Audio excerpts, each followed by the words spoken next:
By now, if you haven't already heard of it or seen it, we're going to ask you why. Because Netflix's Adolescence might be one of the best things that they have put out in years. It is a 4-episode limited series that can best be called a why-done-it.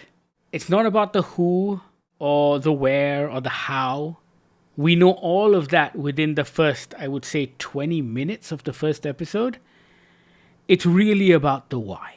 And the why here is, why did a 12-year-old boy brutally stab and kill one of his classmates in a parking lot in the middle of the night? The TV series opens with the police rocking up at his house and arresting him. And it's this incredibly jarring opening because they bust down the door. They're not sure how dangerous this person is. And then when they break into the room, you see this scared little boy. And one part of you is going, wow, isn't this a bit overkill because there are men with guns forcing their parents on the floor? And then another part of you is like, well, would they do this? Would they break into someone's house and arrest them unless they were absolutely sure they needed to? And that's how all of this begins. So right off from the first minute of the show, you're already on the back foot as the audience, and you're already conflicted in how you feel about everything that's going on. And then throw in the fact that all 4 of these episodes are shot in one take. And I'm talking about a true oneer here. There are no fake outs, there are no CGI cuts. Everything is performed like a stage play, and it is recorded in one take. It is a magnificent act of filmmaking and storytelling, and I think it's just one of the best things I've seen in a very long time. And every episode takes place at a different timeline. The first episode is the arrest. The second episode, the cops go to the school where the kid was studying, and it's a few days later. The third episode is a therapy session between the therapist and the murderer, and the fourth episode is 13 months later, and it focuses on the aftermath epilogue with the parents and his sibling. It is tremendous. I have never seen anything quite like it. I don't think I'm going to see anything like it for a very, very long time. And it completely broke me. It was so good. It was so good. Yeah, I mean, it's a real sort of weird reality check, right? Especially for you and I as men growing up not in the 2020s. We don't know the kind of challenges, the kind of snakes in the bushes that is on the internet for a 12-year-old, an 11-year-old, a 13-year-old. I think this is really it's a real sort of weird, disturbing look at what a young boy has to deal with in 2024, 2025. And of course, it is a really fascinating study because, yes, he committed this heinous crime, but it's very difficult to blame him for it as well. Because obviously his brain cannot process the information that is being thrown at him on a daily basis. He isn't mature enough to figure out what is right and what is wrong. And so the exposure to all of this stuff has molded an individual who is incredibly contemporary. It is a really modern problem. And all of this exposure has molded this kid in a way that is utterly baffling to his parents, to the grown-ups, to people of our generation who didn't have to deal with all of this. By the time we are exposed to this sort of stuff, we've already formed a worldview. We know that Andrew Tate's a fucking asshole, right? We figured that out a long time ago. But not everyone is there, especially not at 12. Yeah, and I think you mentioned something quite interesting there. And I love that the filmmakers did this in that in telling Jamie's story, they don't blame the parents in no uncertain terms, right? The parents are not drunks. They're not violent. The father, despite being a very macho Stephen Graham, is very sweet. He is a loving father. I wouldn't call it, he's not even absent father. He just works very hard. In the fourth episode, when he and his wife are trying to justify, but trying to come to terms with what's happened with their little 13-year-old boy, there's a real sort of, what the fuck else can I do? Not only did we do the best we could, we did the best, having spent time in England, I think they did the best of most English parent has ever done, right? Yes, exactly. Any working class parent has ever done. And I feel like that is the problem. And I love that the series gave them an out, that it wasn't their fault, that this is purely a case of Jamie and the internet ruining lives. The kid who plays Jamie, Owen Cooper, this is his first ever acting gig. They shoot episode 3, which is a one-take episode that takes place in a room with him talking to a therapist. It is one of the most intense performances you will see this year, and that was the first thing they shot. So that would have been his first time on set in his first ever acting role, and he is phenomenal. He is a natural, and he is so believable in the part, and everyone is. The therapist is great. Stephen Graham is incredible as this broken, confused father. Ashley Walters, who plays the policeman who is in charge of the investigation, is also phenomenal because he too is the surrogate for the fathers who aren't in that situation. Stephen Graham's the surrogate for someone in a crisis situation. Meanwhile, Ashley Walters is also struggling with his relationship with his own son, but he is not in that situation and worrying about his son possibly being exposed to the same sort of things. Like, what can he do? And I think that's what makes the show so great. Even the use of that single take is so clever. It's not just a gimmick. Every time the camera moves from person to person, it is shifting a POV.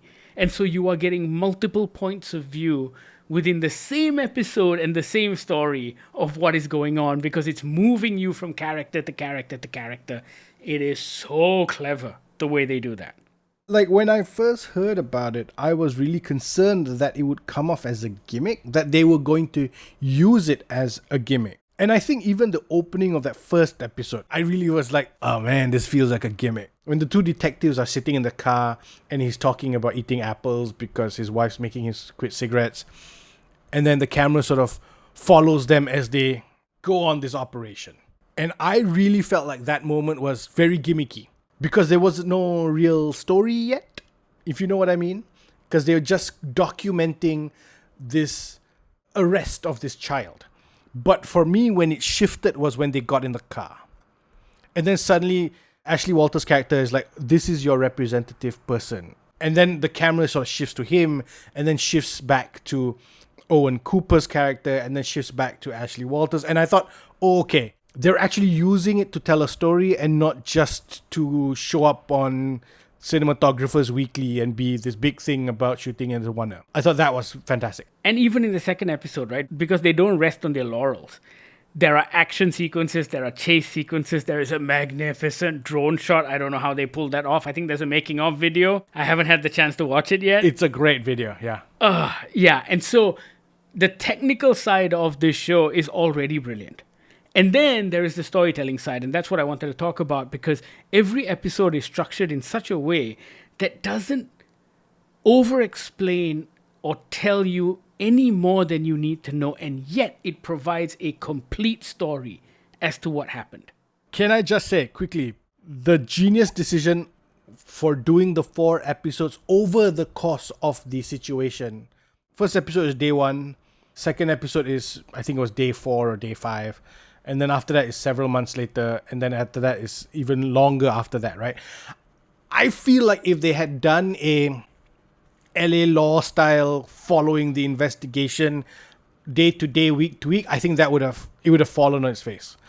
But I think because you're breaking it up, you're taking it over the course of a X number of period of time, I think you can also see the characters breathe and fall to defeat or stand up to fight. I thought that was great.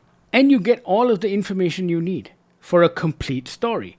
So you have the arrest, you have the investigation, you have the interrogation, and then you have the police officer at the school trying to ascertain the motive and why he would do something like this. And then to follow that up, with a therapist, because you've heard about Andrew Tate and the manosphere and the red pill and the 80-20 rule and all of this stuff in episode 2. And then it's not like the therapist explains all of this to you in episode 3. She's just trying to understand his mind. And that line of understanding my understanding keeps coming back over and over again in the episode. And episode 3 is brilliantly acted, brilliantly performed. It's incredible. And then for me, episode 4 is the icing on the cake. It's just the best thing, because I think none of it works without you knowing the consequences of the people who are left behind. Like, that's always the problem with any kind of end-of-the-world scenario story. And this is an end-of-the-world scenario story, right? Because for this family, their lives are forever changed. It is the end of their world as they know it, right? You need the epilogue. You need to know how they're managing, how life goes on for them, because it absolutely has to.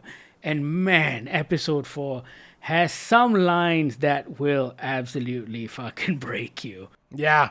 Oh, and just the roller coaster of emotions is nuts. This really feels like Stephen Graham's acting masterclass.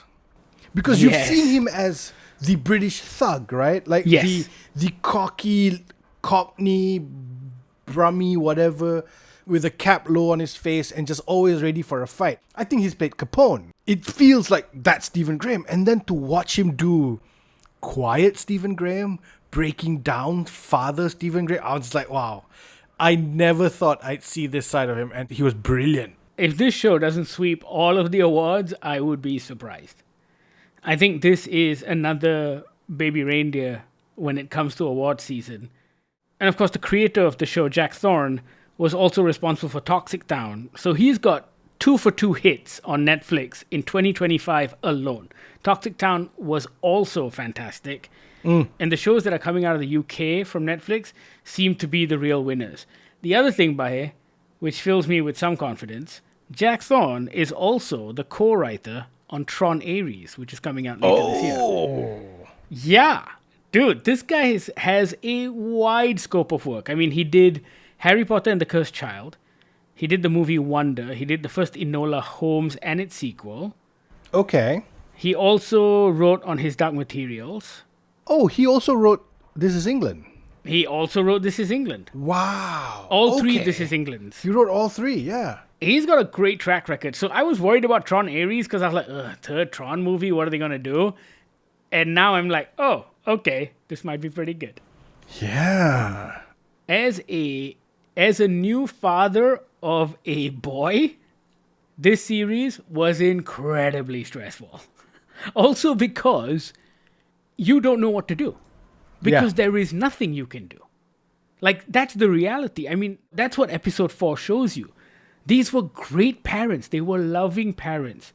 They didn't neglect their son in any way. But it was all of these outside factors that came into play that they had absolutely no control over. And that's what's frightening. Because even when it comes to values, they instilled all of the right values in their son.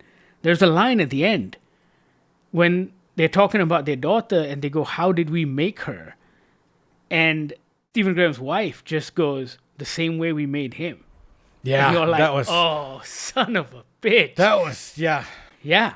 And I swear to God, my wife and I have not stopped talking about this ever since, because we're just like, so yeah, no smartphones until he's 14. Is that the rule now? I don't mean to go into a parenting podcast, especially because you're the only parent in this podcast. But like, it's what my parents did and it's what your parents do, is that they instilled in us that we can talk to them about anything. About anything, yes. And I think that is where you start. You have to start there. Because you can't stop your child coming across someone like Andrew Tate. But you have to hopefully have instilled in them the confidence to say, come to you, to talk to you about Andrew Tate. And I think the problem is when grown-ups don't call out bad agents and bad role models. And I think they just go, oh, they're just watching some shit on TikTok, let it go, right? And I think that's the problem. I think our job as responsible grown-ups is to attempt to guide them along the right path, whatever that path may be. But this show just shows you how difficult it is. I think one of the best outcomes of the show is that the incels actually feel called out. Like, all of them are going absolutely ballistic on social media right now. And even Jack Thorne has gotten threats and weird comments and all of these incels making videos about him because it feels like they've been ratted out. Yeah. And now there are a mass number of people that are aware of their MO and how they operate. And that's a great thing. Australia probably has the right idea with regards to banning certain apps, smartphone apps for kids and social media and all of that stuff. We've seen the negative elements play out on adults, on people in their 20s and 30s. Yeah. Let alone the effect it can have on someone who is 11 and 12, right? Or even younger. There is a very good book. I mean, if you've enjoyed Adolescence, there are a couple of great books that you should check out. There's a much older book by Lionel Shriver called We Need to Talk About Kevin. And that is a fantastic book. It was made into a movie as well. I think, Yes. Was it with Cate Blanchett? I can't remember who was in it. But it was made into a movie as well. But the book is absolutely fantastic. And it's just about a mother who deals with the fact that her son has gone on a shooting spree in school. And it is all of these ideas of, was it something I did? Like, have I been a bad parent? Was it this one time when I felt this way, how I did not want to have a child?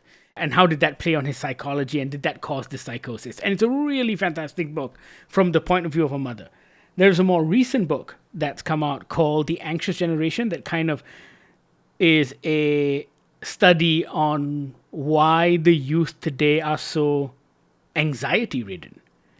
And there's a lot as to why that is, but a couple of things that I remember from the reading was there isn't as much social contact as there used to be. Sure, everyone's talking on social media, but we used to play with each other. We used to go on bike rides. There was actual social, in real life contact, and that goes a long way to stemming anxiety. There's also a lack of religion. And organized religion actually gives people something to hook on to, especially at a young age, right? And it also gives you morality because if there's one thing all religions do at its core, it is to teach you good versus wrong, or right versus wrong, good versus evil. And so the foundation of morality is disappearing.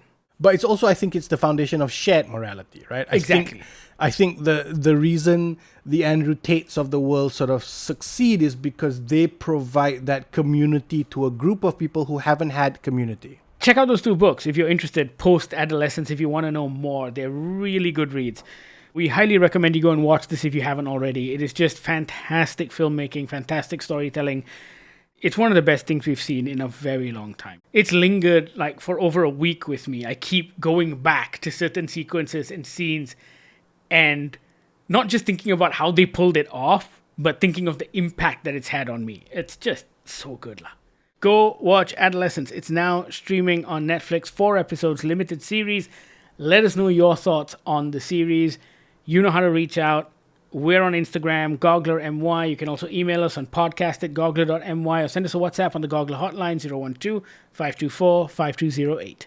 Thank you so much for listening. This is the Goggler Podcast.